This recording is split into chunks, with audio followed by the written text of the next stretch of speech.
Vale, perfecto. Bueno, primero que todo, muchísimas gracias. De verdad que no sabéis la alegría tan inmensa y el privilegio que me dio Moisés cuando me dijo que sí, que podía venir aquí a estar con vosotros, a serviros. Y la verdad es que estoy contentísimo, mis padres también, me han dado recuerdos para vosotros y mirar, si Dios quiere, ya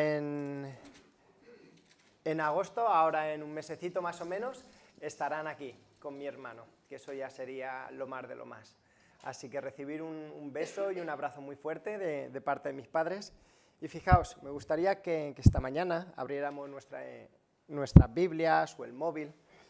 En Colosenses, como sabéis, la semana pasada Moisés comenzó una serie de predicaciones acerca del libro de Colosenses.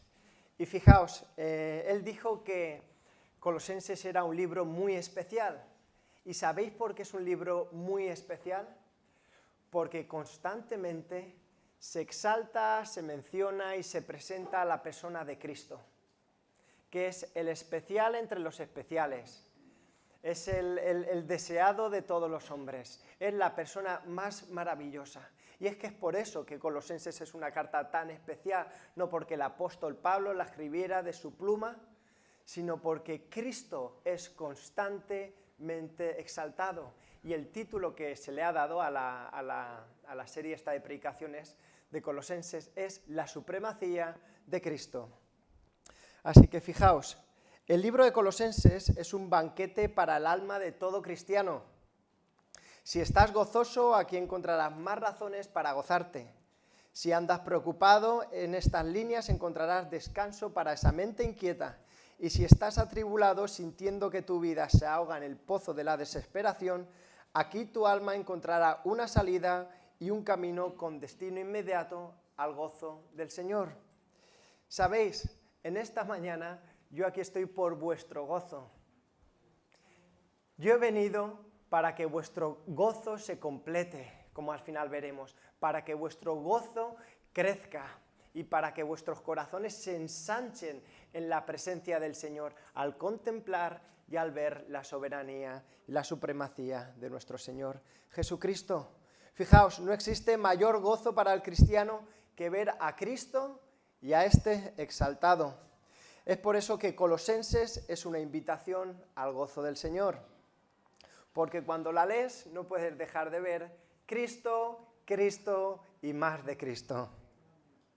En esta mañana es mi deseo de que todos y cada uno de los que estamos aquí podamos ensanchar nuestro corazón, que podamos tirar las estacas de nuestra alma más lejos y que nos saturemos de la persona, la presencia y el gozo de nuestro Señor Jesucristo. Pero antes vamos a orar para que el Señor nos bendiga, Él sea el centro, Él sea el amado, el deseado en nuestros corazones y sobre todo quien se ha exaltado en esta mañana por medio de su palabra. Vamos a orar.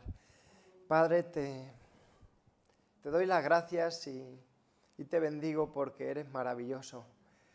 Eres maravilloso, tu palabra es grande y en ella te podemos ver. Y deseo que en esta mañana, a pesar de mi debilidad, de mis limitaciones, de todo, tú te glorifiques. Que solo te podamos ver a ti, a tu Hijo Jesucristo. Por favor, Padre, lo que voy a hablar es demasiado para mí, pero confío que en mi debilidad tú eres fuerte y tu poder se perfecciona. Así que, Padre, dame gracia y dame sencillez, que todos, desde el más jovencito al más anciano, me puedan entender, sea claro y sea fiel a tu palabra. En el nombre de tu Hijo Jesús. Amén. Colosenses 1, del 15 al 20. Y el título de esta predicación es De Él, por Él y para Él. Repito, de Él, por Él y para Él. He dividido el texto en tres partes. Cristo, Señor de la creación, Cristo, Señor de la redención y la supremacía de Cristo, nuestro gozo. Colosenses 1, del 15 al 20. Él es la imagen del Dios invisible, el primogénito de toda creación, porque en él fueron creadas todas las cosas, las que hay en los cielos y las que hay en la tierra, visibles e invisibles, sean tronos, dominios, sean principados, potestades, todo fue creado por medio de él y para él. Y él es antes de todas las cosas, y todas las cosas en él subsisten.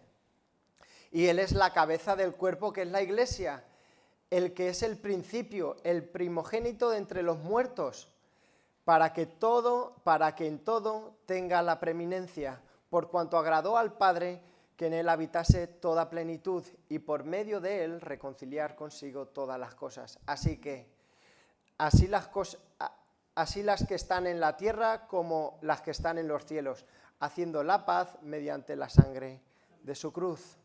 El primer punto, Cristo, Señor de la creación. Versículos del 15 al 17.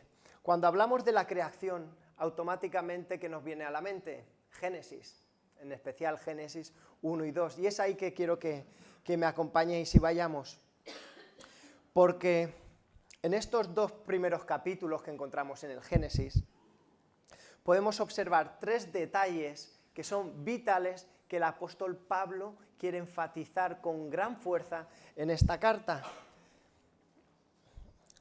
Esos tres detalles son la eternidad de Dios, el señorío de Dios en la creación y la pluralidad de Dios. Fijaos, la eternidad de Dios la percibimos desde el primer verso, Génesis 1:1. En el principio creó Dios. En el principio. ¿A qué se refiere en el principio? ¿Se refiere al principio del universo, del cosmos, de todo? No. A lo que se está refiriendo es a la eternidad pasada. Y digo eternidad pasada para que en nuestra mente podamos imaginarnos, porque la eternidad es atemporal, no tiene ni principio ni fin. Pero cuando se está refiriendo Moisés en el Génesis a en el principio creó Dios, en el principio se refiere a la eternidad. Así que sabemos que nuestro Señor, nuestro Dios, es eterno. Después también podemos ver el señorío de Dios en la creación. En el primer capítulo podemos observar el énfasis que dice, e hizo Dios, y dijo Dios, y vio Dios, y creó Dios, y llamó Dios. Todo eso lo podemos ver a lo largo de todo el primer capítulo. Y fijaos, este constante énfasis es para recalcar el señorío de Dios sobre su creación. Él habló y se cumplió. Él pronunció sus decretos y pasaron a existencia. Y es que Dios es el Señor soberano que, conforme al consejo de su voluntad, determina, decreta y establece. Estas repeticiones que anuncia el señorío de nuestro Dios en la creación se ven respaldadas también en el segundo capítulo del Génesis, Génesis 2.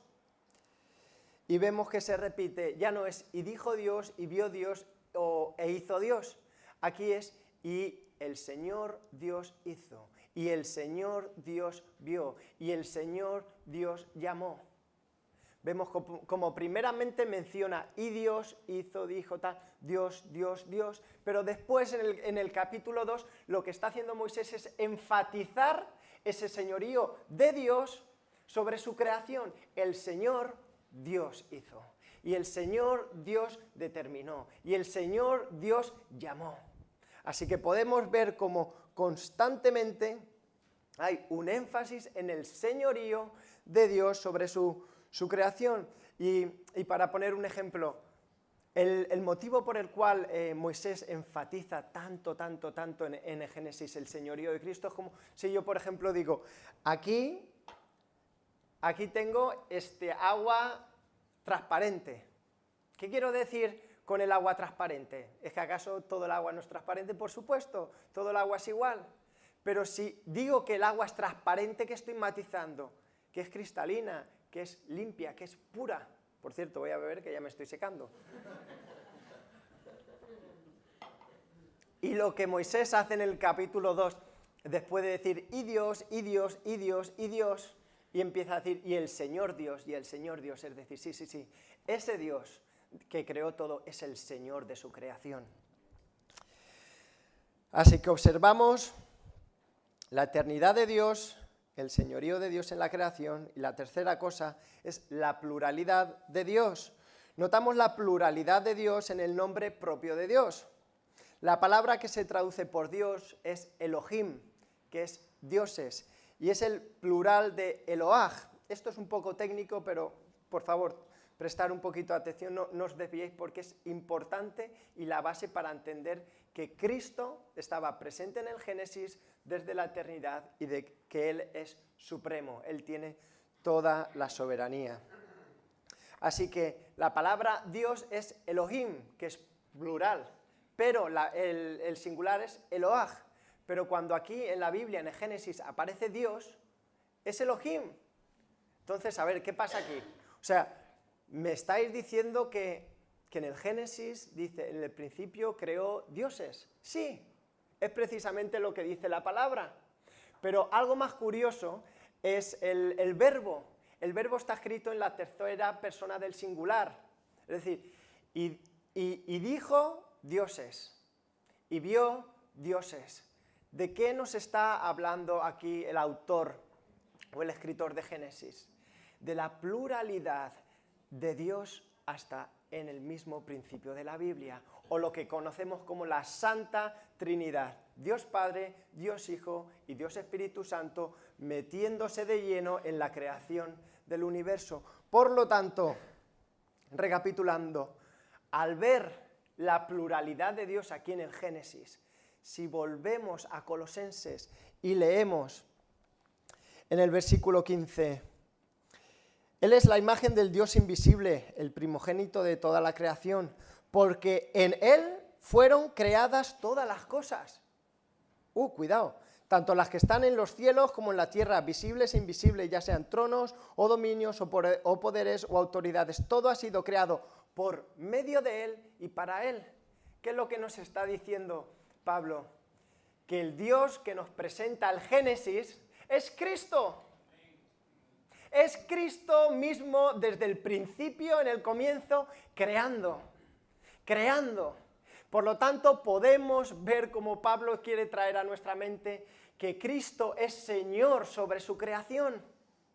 Cristo es el Señor sobre y en su creación, porque Él la creó, porque Él la mantiene por el poder de su palabra.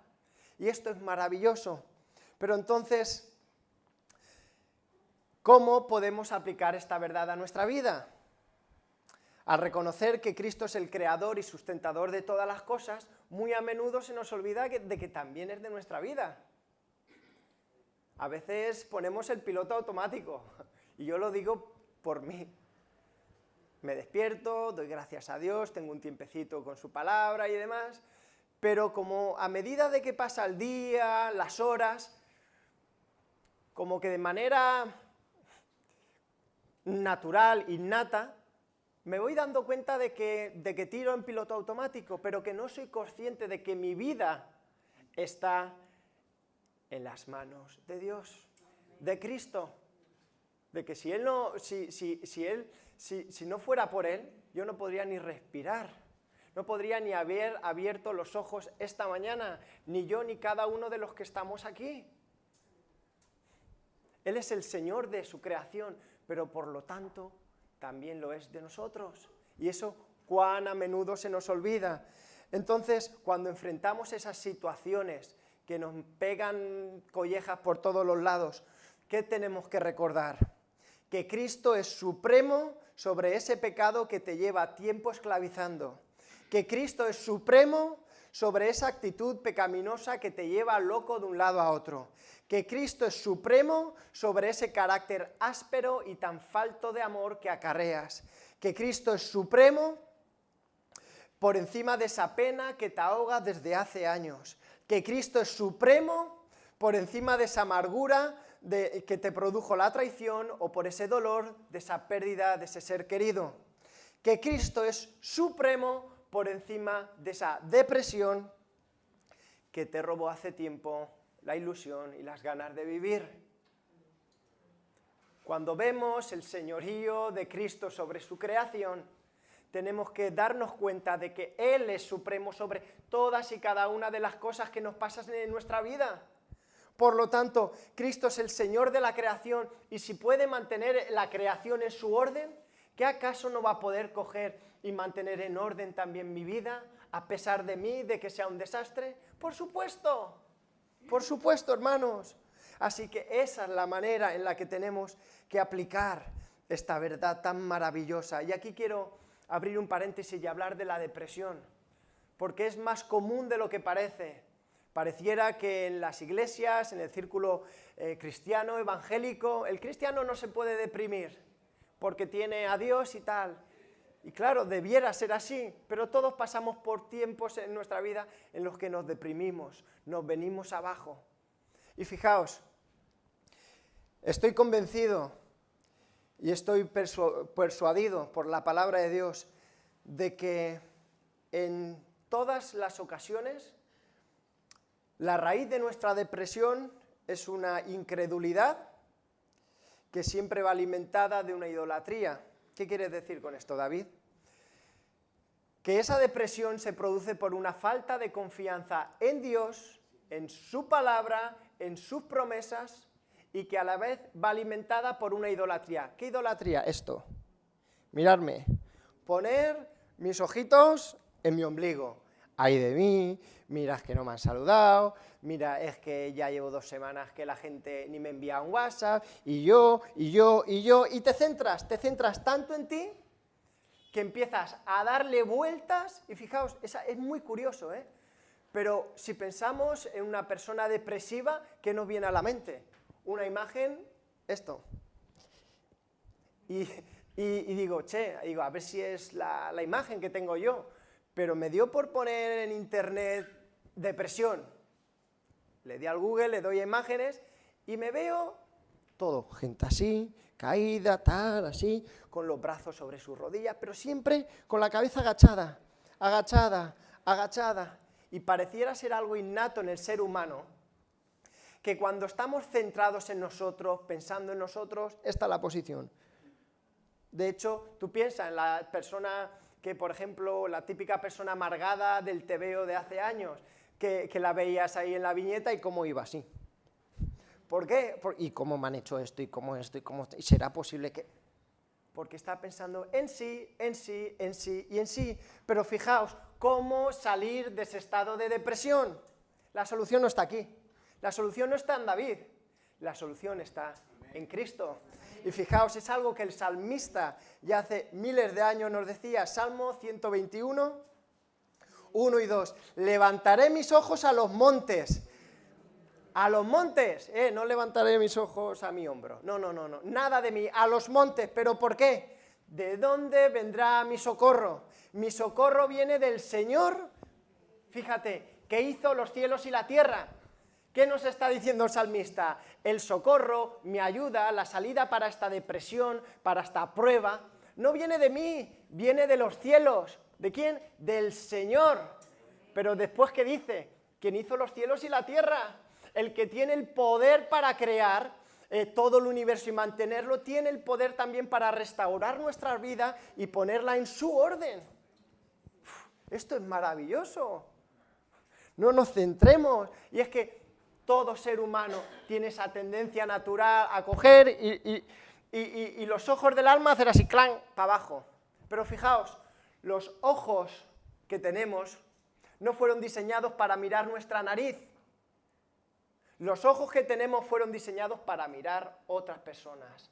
Pero de igual manera, los ojos de nuestra alma no están diseñados, creados, formados para que nos miremos a nosotros mismos, sino que para que miremos a Cristo, a nuestro Creador, a nuestro ayudador, aquello que nos saca del pozo de la desesperación, a aquel que renueva nuestras fuerzas como las águilas, aquel que es capaz de sanar con una sola palabra. Por lo tanto, si alguno de aquí estáis pasando por un tiempo de depresión, por un tiempo de desesperación y lo lleváis acarreando por tiempo, con todo el amor te lo digo, deja de mirarte. No pienses más en ti, no digas, ¿y cómo este me la lió tanto? ¿Y cómo no? ¿Y cómo no? ¿Y cómo Cristo es tan grande que creó el cielo y la tierra? ¿Y cómo es tan grande que puede coger y recrear en mí esa ilusión que ya se perdió hace tiempo?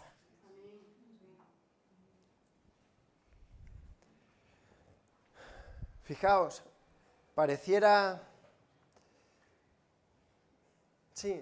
un chiste, ¿no? Pero cuando acabé de escribir este punto, ¿sabéis cuál fue mi tendencia natural? Coger y continuar con la predicación. Pero inmediatamente el Señor me redargulló y me dijo, oye, quieto, parado, quieto, León. Estás diciendo de que yo soy el Señor de la creación. Estás reconociendo de que en mí está todo el poder para que todas estas situaciones en tu vida cambien. ¿Cómo está tu vida? Entonces cogí y me paré y dije, bueno, ya está, ya. Parón. Puse freno de mano y dije, aquí me quedo. Y sabéis que cuando uno se planta y dice, mira, Señor, no voy a dejar que llegue la tarde, no voy a dejar que llegue mañana, después, cuando los niños se hayan acostado, o cuando ya esté cansado, 10 minutos antes. No, ahora voy a coger, voy a anclarme aquí, sobre esta verdad tan maravillosa de que el Señor creador del universo es el Señor de mi vida, y voy a decir, ¿qué cosas hay en mi vida? Todos y cada uno sabemos, vosotros sabéis las que tenéis, yo sé las que tengo, y os animo en el nombre del Señor a que si durante esta predicación, en este mensaje o en las cosas que estás escuchando, si el Espíritu te trae a mente algo, que enseguida, inmediatamente, lo pongas delante de Él y digas, Señor, a ti te lo entrego.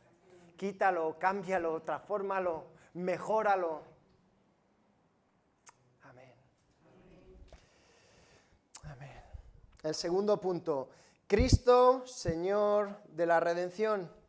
Primero Pablo presenta a Cristo como el Señor de la creación, como el Dios eterno, como el soberano y creador. Pero ahora lo revela como el Señor de la redención, como el soberano salvador y como el Dios de nuestra salvación. Al decir esto, Pablo no puede decir más claro que Cristo es Dios. Porque sabemos que Dios es el creador y que la salvación viene del Señor. Pablo quiere quitar toda duda acerca de su divinidad. Todas esas dudas y esas herejías que estaban sembrando cierto círculo judaico y pagano, diciendo que sí, que Jesucristo, bueno, que era un enviado de Dios, pero que no era Dios, que no era 100% Dios, que no era 100% hombre. Y fijaos que es curioso, porque en esta ciudad, en aquellos tiempos, ahora han descubierto los arqueólogos un tipo de amuletos, así como unas piedras que se colgaban en el cuello, que cogía y te ponía ahí Miguel, Uriel, Rafael, te proteja, te guarde. Y después ponía, y que por el poder de Salomón, no sé qué, no sé cuántos, sigas bendecido y guardado. Fijaos, era más común de lo que parece que a Cristo se le desprestigiara, que se le rebajara a un mero humano, o que se le rebajara a un mero ser celestial.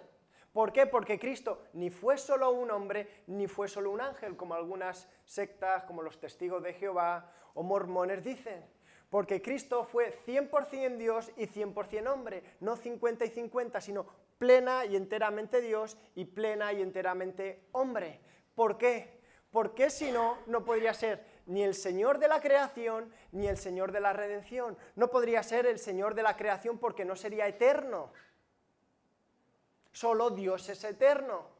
Pero a la vez no podría ser el Señor de la redención porque Dios es un ser infinito, eterno, y nuestro pecado contra Dios es de una infinita culpabilidad. Por lo tanto, solo un ser infinito y eterno, y a la vez santo, bueno, justo y perfecto, puede coger y quitar esa culpabilidad, quitar ese pecado y llevar el castigo. Y esa persona fue y es Cristo, 100% hombre y 100% Dios. Aleluya, gloria a Dios. Qué bonito recordar que Cristo es nuestro Señor y que es el Señor de la creación y que es el Señor de nuestra redención, al margen de lo que el mundo, las filosofías y la gente quiera decir. De hecho, fijaos, estos 5 versículos era un cántico que los cristianos en la iglesia primitiva y en los primeros siglos cantaban. Cogían Colosenses del 15 al 20 y empezaban. a cantar, a cantar, a cantar, a cantar. ¿Por qué estos 5 versículos se habían convertido en un cántico, en un himno? Porque constantemente estaban siendo atacados con esas herejías. Entonces, ¿cómo combates la mentira? Con la verdad. ¿Y qué hacían estos hermanos en los primeros siglos? Coger y cantar. De Él, por Él, para Él, Él es el Señor de la creación, por Él fueron creadas todas las cosas, Él las mantiene constante y siempre, y siempre, y siempre. Y debiera ser eso también una realidad de nuestra vida, no tal vez cantarlos, a no ser que haya por aquí algún cantautor y le quiera poner música, porque la letra ya lo tenemos, pero sí en nuestro corazón atesorarlo y decirlo, sí, sí, sí, Señor, tú eres Señor de la creación y eres el Señor de mi redención también. Entonces, ¿cómo podemos ahora coger y aplicar esta realidad de la supremacía de Cristo, de la soberanía de Cristo en nuestra salvación? Fijaos, la primera es las alabanzas. Las alabanzas que se deben cantar en una congregación son alabanzas que exalten la persona de Cristo. Que como estos 5 versos cojan y digan Cristo, Cristo, Cristo y Cristo. Como esta mañana cantábamos. A ti te exaltamos, a ti nos rendimos, te bendecimos, eres maravilloso. ¿Por qué? Porque es el único que es digno de todo ello. Por lo tanto, una manera de aplicar esta realidad de nuestra vida es la reunión dominical. Los domingos aquí a la mañana a las 11. Cuando empecemos a cantar, que todo lo que se cante gire en torno a la persona, la obra y la belleza de nuestro Señor Jesucristo. ¿Y sabéis qué? Que al hacer eso vamos a recordar, se pudiera decir, o inclusive esto sería una antesala de lo que va a suceder por toda la eternidad en el cielo. Porque cuando vamos a Apocalipsis 5, ¿qué nos encontramos? Y vi un ángel fuerte que pregonaba a gran voz, ¿quién es digno de abrir el libro y desatar sus sellos? Y ninguno, ni en el cielo, ni en la tierra, ni debajo de la tierra, podía abrir el libro, ni aún mirarlo. Fíjate qué tristeza. Y eso fue lo que le pasó a Juan. Y yo lloraba mucho, versículo 4, porque no se había hallado a ninguno digno de abrir el libro, ni de leerlo, ni siquiera de mirarlo. Y uno de los ancianos me dijo, no llores, no llores. Dice, he aquí, el león de la tribu de Judá, la raíz de David, ha vencido para abrir el libro y desatar sus 7 sellos. ¿Quién es el león de la tribu de Judá? ¿Quién es ese retoño de la raíz de David? El Cordero, el Cordero de Dios que quita el pecado del mundo, Jesucristo. Versículo 9, y cantaban un nuevo cántico diciendo, digno eres de tomar el libro y de abrir sus sellos, porque tú fuiste inmolado. Y con tu sangre nos has redimido para Dios, de todo linaje, de toda lengua y de toda nación. Y nos has hecho para Dios reyes y sacerdotes, y reinaremos sobre la tierra. Así que cuando nos reunimos aquí, que todo lo que cantamos sea una antesala al cielo. Cristo, te exaltamos, te bendecimos, pero es que siguen. Versículo 12, el Cordero que fue inmolado es digno de tomar el poder, las riquezas, la sabiduría, la fortaleza, la honra, la gloria y la alabanza. Versículo 13, y a todo lo creado que está en el cielo y sobre la tierra y debajo de la tierra y en el mar y a todas las cosas que en ellos hay, oí decir. Todo, todos, no solo aquí en Cádiz, en la capital, un grupito de 80 a 100 personas, no solo en España, no en el globo terráqueo, sino todos, principados, potestades, seres, un día dirán, al que está sentado en el trono y al Cordero sea la alabanza, la honra, la gloria y el poder por los siglos de los siglos. Amén. Así que cada vez que nos reunamos aquí, ¿qué vamos a hacer? Una antesala del cielo. una fiesta, vamos a adorar a nuestro Señor y vamos a decir que el Cordero que murió por nosotros, que fue inmolado, que tomó tu pecado y el mío, que lo cargó sobre sus hombros y que cogió y sufrió nuestro castigo, sufrió el infierno eterno que tú y yo merecíamos. A Él sea la gloria, la honra, el honor, el poder, la majestad, la sabiduría, porque solo Él es digno, porque Él es el Señor de nuestra redención. Aleluya, aleluya. Y la segunda aplicación acerca de esta verdad es la seguridad, el consuelo y la tranquilidad que podemos tener de la salvación que tenemos en Cristo. Cuando vemos nuestro caminar cristiano y vemos que nos queda tanto, ¿sabéis qué pasa? Nos entristecemos, nos desanimamos, incluso podemos descuidar ese fervor en nuestro caminar santo. Pero nuevamente, los ojos no fueron creados para mirarte a ti, fueron creados para mirar a Dios. Cuando eso te suceda, ¿sabéis qué? Fija tus ojos en Cristo. Ronaldinho, todos lo conocemos, ¿no? Jugador que jugaba en el Barça, que ahora está por Turquía o por ahí por Arabia jugando a fútbol sala. Vale, pues a mí yo de vez en cuando veo vídeos que me mola de fútbol, de paridas y cosillas de estas. ¿Y qué pasa? Que yo estaba pensando y decía, en Arabia, Ronaldinho, claro, tú mira con quienes juegan. O sea, los jugadores los conocen sus familiares y no todos, ¿vale? Por lo tanto, cuando la gente va a ver el partido de fulano contra mengano, donde juega Ronaldinho, ¿a quién van a ver? ¡A Ronaldinho! Hasta los familiares, el primo, la tía del portero, sí, vamos a verte, mentira, todas las fotos después están sobre Ronaldinho, todos los vídeos que han hecho es de las cosas que hace Ronaldinho. ¿Por qué? Porque cuando Ronaldinho coge el balón, brilla, destaca, no falla. Por eso todas las miradas, todo el enfoque se centra en él. Pero de igual manera, el brillo que el sol de justicia un día amaneció en nuestras vidas, el brillo de la belleza de nuestro Señor y Salvador Jesucristo es mayor. Por lo tanto, todos y cada uno de los que estamos aquí lo que tenemos que hacer es centrar los ojos de nuestra alma en Él, en Él, en Él, y saber que nuestra salvación está segura y podemos creer aquel que prometió y dijo, mi Padre que me las dio es mayor que todos y nadie las puede arrebatar de la mano del Padre. A los que me diste, Juan 17, yo, el Señor de la redención, los guardé. Y ninguno de ellos se perdió, a excepción del hijo de perdición, para que se cumpliera la palabra. Y sabemos que para los que aman a Dios, todas las cosas ayudan para bien.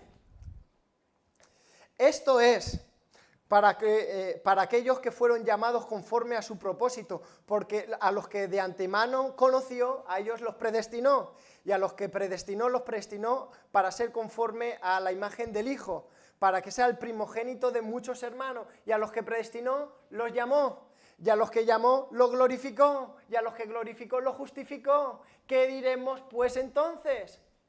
¿Qué nos separará del amor de Dios? Tribulación, angustia, nada. Nada, por lo tanto podemos estar confiados, tranquilos y seguros que la salvación que el Señor un día nos dio está en su mano, está en la mano del Padre. ¿Y sabéis qué? Que no hay nadie más grande que Él.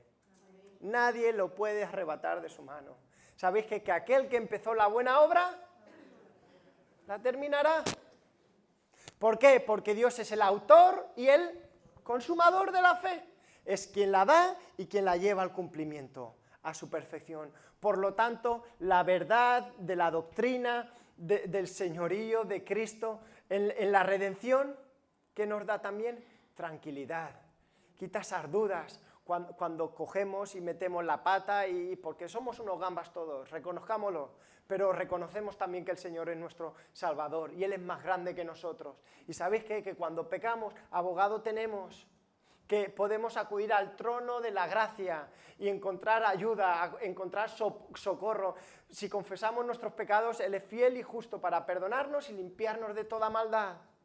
Así que podemos estar seguros en el Señor, de que nuestra salvación está en Él y que ninguno de los suyos, aquellos que amó, que predestinó, que escogió, que justificó y que glorificó, ninguno se perderá y todos darán gloria y alabanza a Dios por toda la eternidad. Bendito sea su santo nombre. Y aquí quiero hacer un llamado.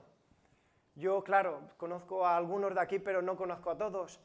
Pero si tú aquí no estás de visita y no conoces aún a Dios, si aún no sabes que Jesucristo es el Señor de tu vida, si aún no has experimentado el poder redentor de Cristo, puede ser que hayas nacido en la iglesia o incluso detrás del púlpito, pero eso no te va a salvar.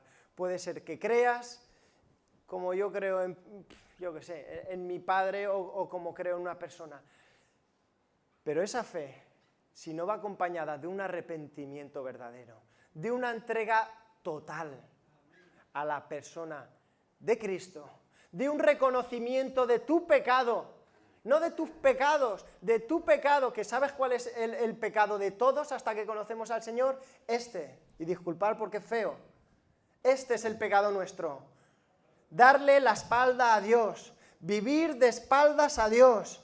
Fijaos qué cosa tan fea, estar dirigiéndome a vosotros y que veáis mis espaldas. Pues fijaos cuánto ni más es de feo y de horrible vivir de espaldas a Dios, que Dios constantemente te esté llamando, vente, ven, arrepiéntete, vuélvete a mí, que hay una eternidad que te espera y alejada de mí no hay nada. ¿Y sabéis lo que hay? Un infierno. Una tortura constante y eterna, la ira del Cordero derramándose sobre ti por toda la eternidad. ¡Qué feo es eso! Pero por eso no le des la espalda a Dios. Vuélvete a Él, eso es arrepentimiento, volverse, giro de 180 grados. Vuélvete a Él y dile, Señor, no estoy seguro, creo en ti, pero no he sentido ese poder redentor en mi vida. Sálvame, rescátame, quiero que cuando muera quiero ver tu belleza, no quiero ver tu ceño fruncido, no quiero ver cómo el fuego cae sobre mí. Sálvame. Y en el nombre del Señor te lo ruego, querido amigo que estás aquí, pídele al Señor que te salve, ahora mismo, porque el Señor no es sordo y Él nos está hablando por medio de su palabra. Vuélvete a tu Creador, experimenta el poder redentor en tu vida, experiméntalo, vuélvete por amor de tu alma, vuélvete, querido. Hasta ahora hemos visto a Cristo como el Señor de la creación y de nuestra redención y las implicaciones que debe tener en nuestra vida. Y ahora vamos a pasar al tercer y último punto, la supremacía de Cristo, nuestro gozo. ¿Qué es la supremacía de Cristo? Pregunta. Es la enseñanza que envuelve la soberanía de Cristo y su naturaleza como Dios. La soberanía de Cristo y su naturaleza como Dios, su divinidad. La supremacía de Cristo enfatiza su divinidad, lo presenta como el supremo ser, el soberano Dios. Versículo 15. La imagen del Dios invisible. Aquí Pablo en estos versos, fijaos, es muy curioso, pero nuevamente podemos ver el impacto y el poder que el apóstol quiere producir en los hermanos de Colosas. En el versículo 15 empieza hablando acerca de la divinidad de Cristo y acto seguido presenta a Cristo como Señor de la creación. Después, en el versículo 18, habla de que Él es la cabeza de la iglesia, el Señor de su iglesia, el primogénito de los muertos. Y acto seguido, ¿de qué habla? De su divinidad, porque agradó al Padre que en Él habitará toda la plenitud. Versículo 19. Y después el 20 que vuelve a decir, y por medio de Él reconciliar todas las cosas consigo. Nuevamente, el Señor de nuestra redención. Entonces Pablo aquí ha hecho un énfasis, ha hecho un juego de palabras para que la verdad reciba un mayor impacto en los corazones de sus hermanos en Colosas. ¿Qué ha hecho? Ha presentado la divinidad de Cristo y acto seguido la ha respaldado con su señorío sobre la creación. Después que ha presentado el señorío sobre su iglesia y sobre su redención. ¿Y cómo lo ha respaldado? Con su divinidad. Y vamos a ver estos dos pasajes y estas 3 veces en las que Pablo enfatiza la divinidad de Cristo. ¿Y por qué digo la divinidad, que es tan importante con la supremacía? Porque la divinidad es la media cara de una moneda, que se llama supremacía. La otra mitad, ¿sabéis cuál es? Su soberanía. Y hemos visto su soberanía, su señorío, pero ahora vamos a ver su divinidad. Versículo 15. Imagen del Dios invisible. Imagen hace referencia a un duplicado exacto, a una estatua. Fijaos, no hace referencia a una semejanza o a un parecido. Y esta lleva implícita 2 ideas. Una, la representación, y la segunda, la manifestación. Es decir, encarna a Dios y lo declara tal y como Dios es. Por ello, el que me ha visto a mí, dijo Cristo, ¿a quién ha visto? Al Padre. ¿Cómo? ¿Cómo puede ser eso? A ver, yo y mi padre nos parecemos, y si Dios quiere, bueno, ahora en agosto los conoceréis, a mis padres y a mi hermano. Pero yo no puedo decir, el que me ha visto a mí, ha visto a Juan. Porque tenemos un aire, nos parecemos, nos asemejamos, pero yo no soy su viva imagen. ¿Qué es lo que el apóstol aquí nos está diciendo? Que él es la viva imagen del Dios invisible, al Dios que nadie ha podido ver. Todos aquellos que vivieron contemporáneos a Cristo y lo vieron. ¿Por qué? Porque el que me ha visto a mí, ¿a quién ha visto? Al Padre. Hebreos 1:3, el cual, siendo el resplandor de su gloria y la imagen misma de su sustancia, de su esencia, no solo de su gloria, de su esplendor, de toda su belleza y de todos sus atributos desplegados y gloriosos, sino de su misma esencia, de la naturaleza. Y Hebreos 10:1, porque la ley, teniendo la sombra de los bienes venideros, no la imagen de las cosas. Fijaos, ¿qué nos está diciendo aquí el escritor de Hebreos? Hebreos 10:1, porque la ley, teniendo la sombra de los bienes venideros, no la imagen de las cosas. La ley que tenía, la sombra, nos dice la palabra de Dios, no tenía la imagen.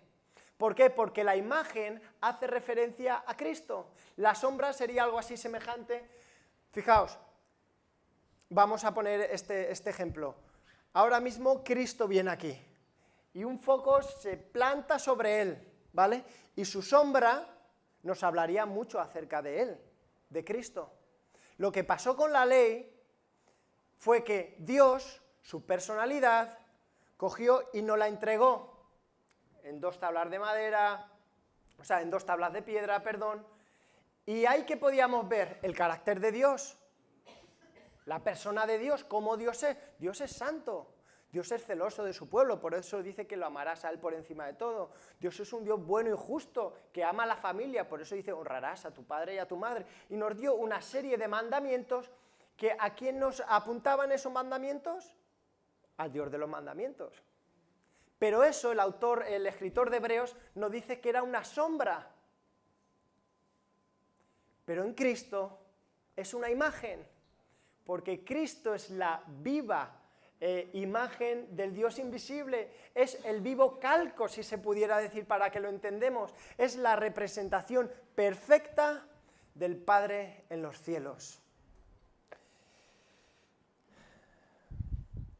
La persona de Dios y todas sus perfecciones se hacen totalmente visibles en Cristo.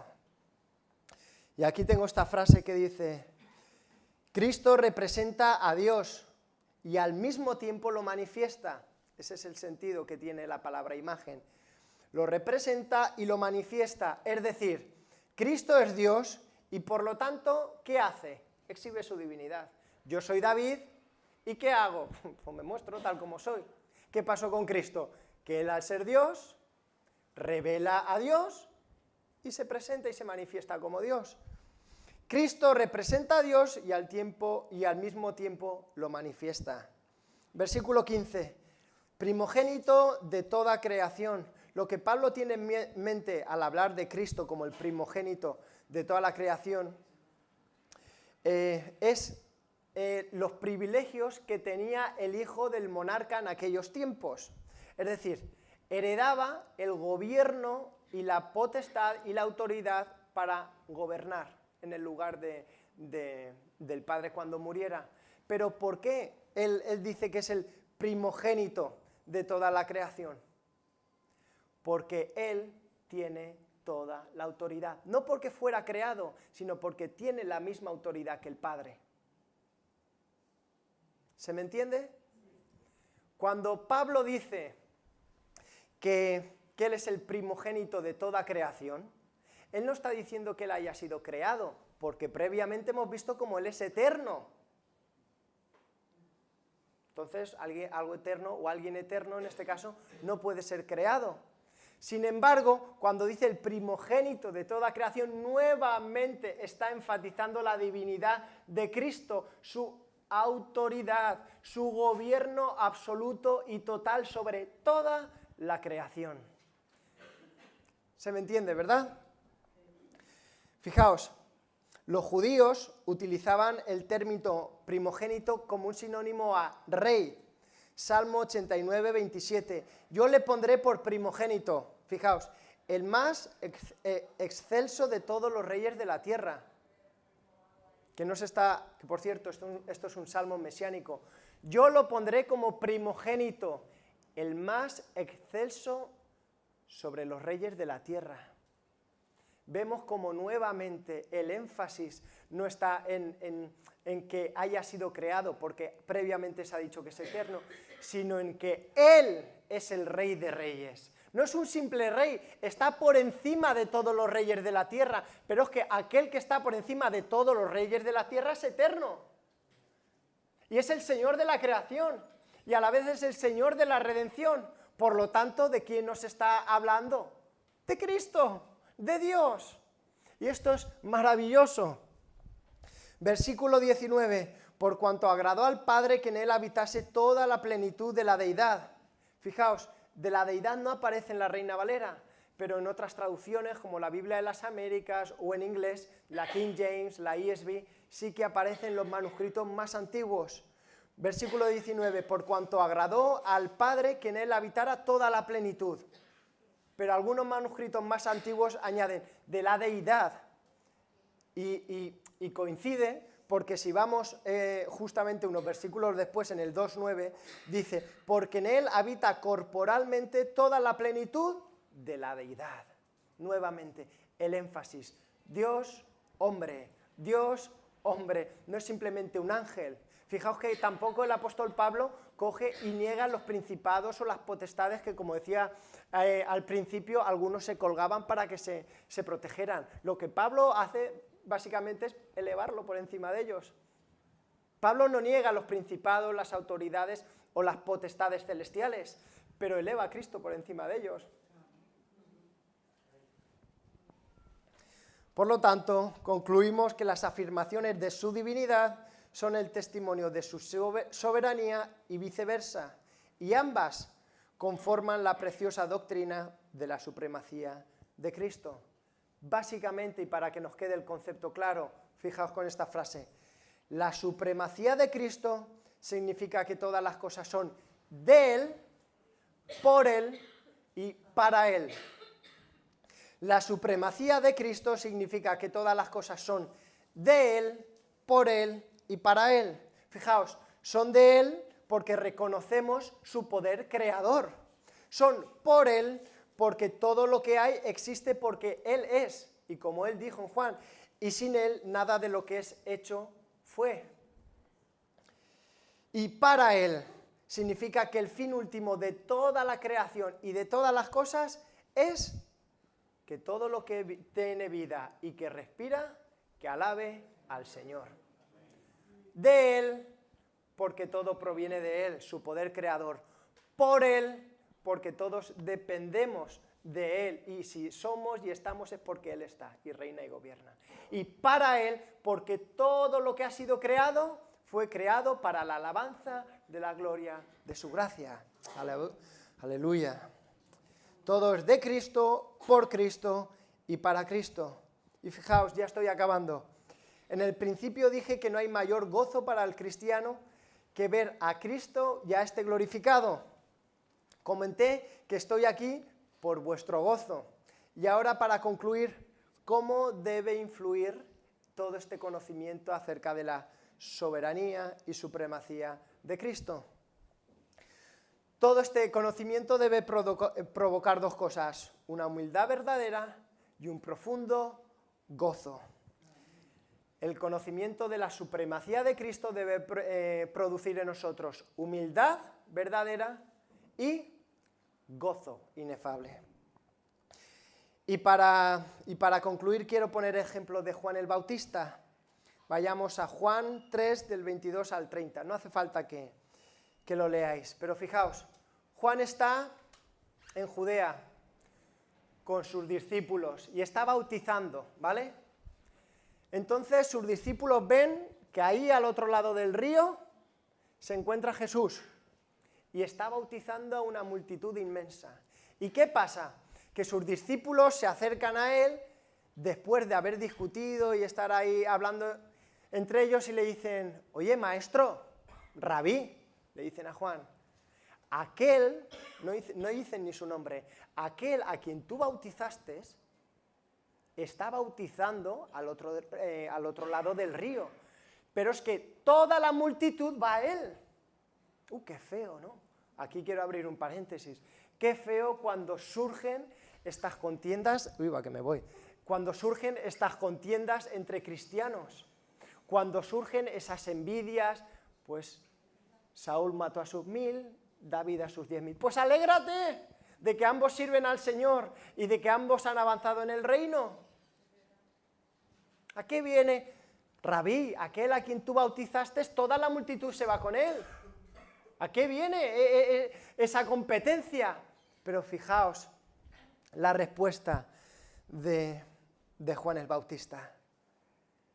Humildad, versículo 28. Vosotros mismos me sois testigos de que dije, yo no soy el Cristo, sino que soy enviado delante de él. Yo no soy el Cristo, mis discípulos, yo soy enviado delante de él. Por lo tanto, ¿a qué viene que me digáis que toda la multitud se va con él? Me alegro y me regocijo. Y continuamos leyendo. ¿Qué produce ese sentir humilde? Gozo.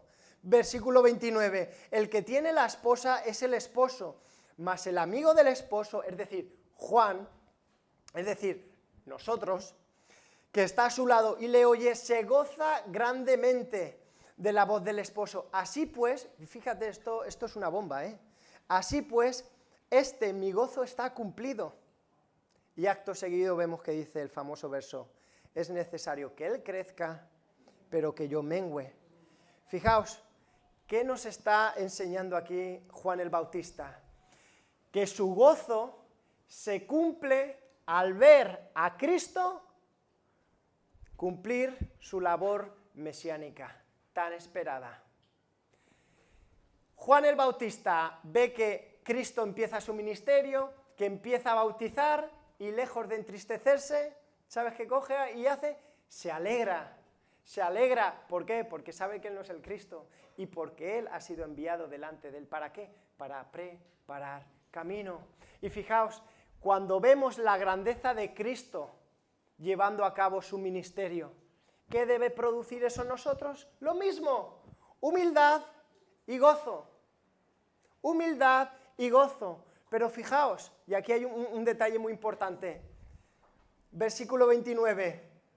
Se goza grandemente, pero después dice, así pues, mi gozo está cumplido. O sea, su gozo se ha cumplido. Ostras, Juan, ¿qué me estás diciendo? A ver, tú fuiste lleno del Espíritu Santo desde el vientre de tu madre. Pero aún así, su gozo no se había cumplido.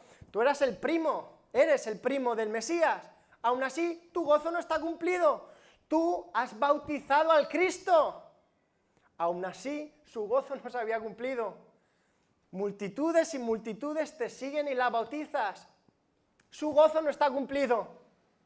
Pero bueno, que tú escuchaste al Padre que decía, este es mi Hijo amado, en el cual tengo complacencia, me complazco en él, a él oír. Aún así tampoco. ¿Cuándo se cumple el gozo de Juan el Bautista? Cuando ve el ministerio profético, mesiánico de Cristo cumplirse. ¿Y qué nos enseña eso? Que cuando vemos la grandeza de nuestro Señor Jesucristo llevándose a cabo, nuestro gozo se ha cumplido. Se debe cumplir nuestro gozo al ver su gozo. Porque fijaos, y aquí también el escritor Juan nos quiere hablar acerca de la divinidad de Cristo. Porque dice, el que tiene la esposa es el esposo, mas el amigo del esposo que está a su lado le oye y se goza grandemente. El esposo se está refiriendo a Cristo, pero si vamos a Isaías 62:5 dice, ¿y cómo se regocija el esposo por la esposa? Tu Dios se regocijará en ti. ¿Quién se está regocijando en Isaías? Tu Dios. ¿Quién se está regocijando en el Evangelio de Juan? Cristo. Cristo es Dios. Y cuando vemos a Él actuar y lo vemos en su grandeza y en su esplendor, nuestro gozo se tiene que cumplir. Y fijaos, es necesario que yo crezca, o sea, que yo mengüe, es necesario que Él crezca y que yo mengüe. ¿Pero para qué es necesario? Pregunta del millón. ¿Qué dice antes? Mi gozo se ha cumplido. Si yo quiero tener un gozo pleno, ¿en quién me tengo que satisfacer sola y únicamente? En Cristo. Mi gozo se ha cumplido al ver a Cristo coger y empezar su labor mesiánica. Por lo tanto, es necesario que yo mengüe y que Él crezca. Si queremos que nuestro gozo se crezca y se complete, ¿qué tenemos que hacer? Regocijarnos y gozarnos en el Señor y en su obra.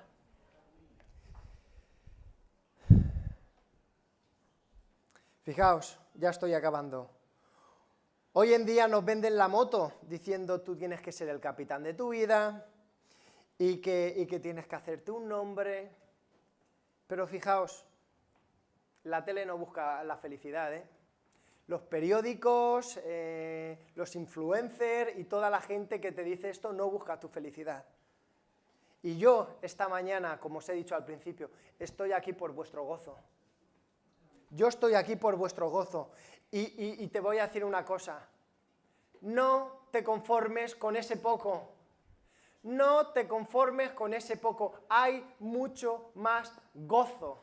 ¿En quién? En Cristo, no en ti. Así que no quieras ser tú el capitán de tu alma. No quieras tú manejar tu vida como quieras. Confía y entrégate y descansa en el Señor de la creación, que es el Señor de la redención también.